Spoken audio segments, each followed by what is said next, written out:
This video is on the vertex, finding max or min, so maximum or minimum.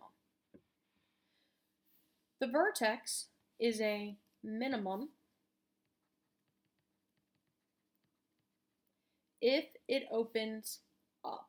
So if the parabola opens up, you have a graph that is a minimum, or a vertex that is a minimum.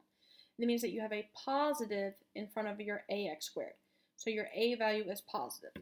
The graph, the parabola, looks something like this, where your vertex is at the lowest point on the graph. Now the vertex is a maximum if it opens down. So if your parabola opens down. In a previous video, I explained how to determine if it opens down. If your a value is negative, if you have a negative in front of your ax squared, that means that the graph will be pointing down. It's reflected over the x-axis, which means your parabola looks like this, where your vertex is the highest point on the graph. That's for the maximum. So how do you find the actual vertex? By hand,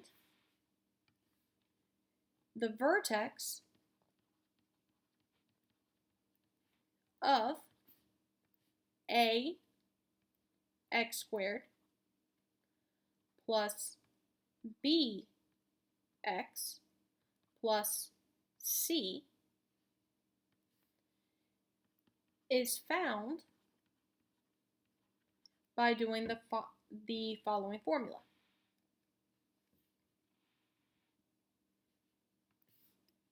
X is equal to negative b divided by 2 times the a value. So if we're looking at a coordinate, we know vertex is a coordinate. Your x value is found using this, negative b over 2a. Now to find the y value, we plug or substitute the x that we just got into the equation, where we see the x's, and then we simplify, and that will give us our y value. So let's do some examples of finding them by hand.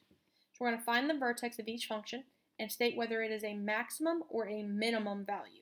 So based on if you have a positive ax squared or a negative ax squared. So the first thing we need to do is determine what our a, our b, and our c are. A, b, and c are the numbers or the coefficients of x squared, x, and your constant. So a is the coefficient of x squared, b is the coefficient of x, and c is your constant. So our a value, the coefficient of x squared, is a positive 3. The b value is the coefficient of x, which is negative 12. And the c value is your constant, which is positive 2. So to find our x value, we do x equals negative times the b value of negative 12.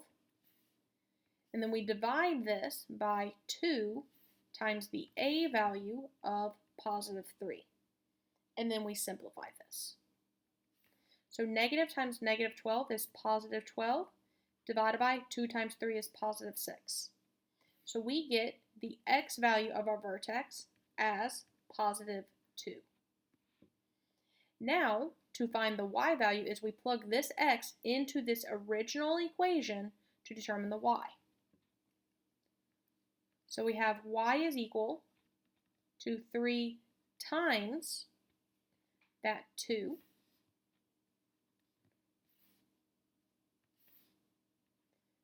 squared minus 12 times the 2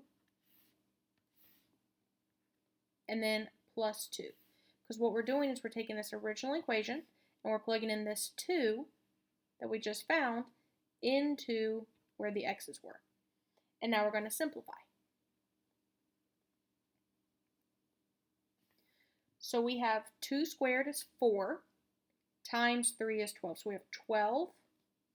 We have negative 12 times 2 is negative 24, so minus 24 plus 2. When we combine these, we get the y value equal to negative 10. So our vertex is at x value of 2, y value of negative 10. That's our vertex. So is this a minimum or a maximum? The a value is positive, so we're going to have a minimum of value. This is our answer. We have found the vertex by hand, and we know if it's a minimum or maximum, all because of our a value is positive. So if we look at question 2, we're going to find our a, our b, and our c. So our a value is the coefficient of your x squared, which is a positive 1. The b value is the coefficient of the x, which is a negative 4. And the c value is your constant, which there's nothing out there. That means that your constant is 0. We do want to know what the number is. So plugging it in, x equals negative times our b value, which is negative 4, divided by 2 times your a value of 1. If we simplify this, negative times negative 4 is a positive 4, divided by 2 times 1 is 2. So our x value is equal to 2. Now plugging it in to find the y value, so we just found the x, we're going to plug this x value into the equation we were given. So we have y is equal to x squared. So we have to plug the 2 in for that we just got. And then minus 4 times x, which we have to plug the 2 in for that x. So when we simplify this, 2 squared is 4, and then negative 4 times 2 is negative 8. So it's 4 minus 8. We get y is equal to negative 4. So our vertex is at the x value of 2, comma, the y value of negative 4. Now we need to determine if this is a minimum or maximum.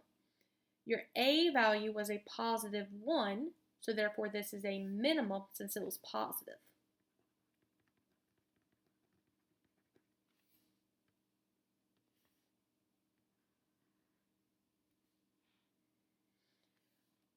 On this next one, f of x equals 16 minus x squared. This is not in the same order as these, but you can still determine your a, your b, and your c. So our a value is the coefficient of our x squared, which is a negative 1. So be careful on knowing that a is your coefficient of x squared. B is the coefficient of your x, which in this case, we don't have an x here. We just have the x squared, so our coefficient of x would be 0. C will be your constant, which is our positive 16. We can also rewrite this so that we can see it in the correct order, in standard form. Our x squared should always be first, so we would have f of x is equal to a negative x squared, and then we have a positive 16. So we can still see that our a value is negative 1. Let's find our vertex. So x is equal to negative times our b value, which is 0, divided by 2 times our a value, which is negative 1. Simplifying this, we get 0 divided by negative 2, which 0 divided by anything besides 0 is 0. So our x value is 0. Because 0 divided by negative 2 is 0. Now to find the y by substituting our x that we just got into our equation. So I'm going to plug it back into the original equation because I know that this equation is written correctly. So y is equal to 16 minus x squared. So I put parentheses and then we replace that x value with the one we just got of 0. So now we have 16 minus 0. So our y value is equal to 16. That means our vertex, the x value is 0, the y value is 16. And now to determine if it's a minimum or maximum. If we look at our a value of negative 1, if we have a negative in front of our a, so we have a coefficient of negative 1, is a maximum coordinate. So our vertex is a maximum.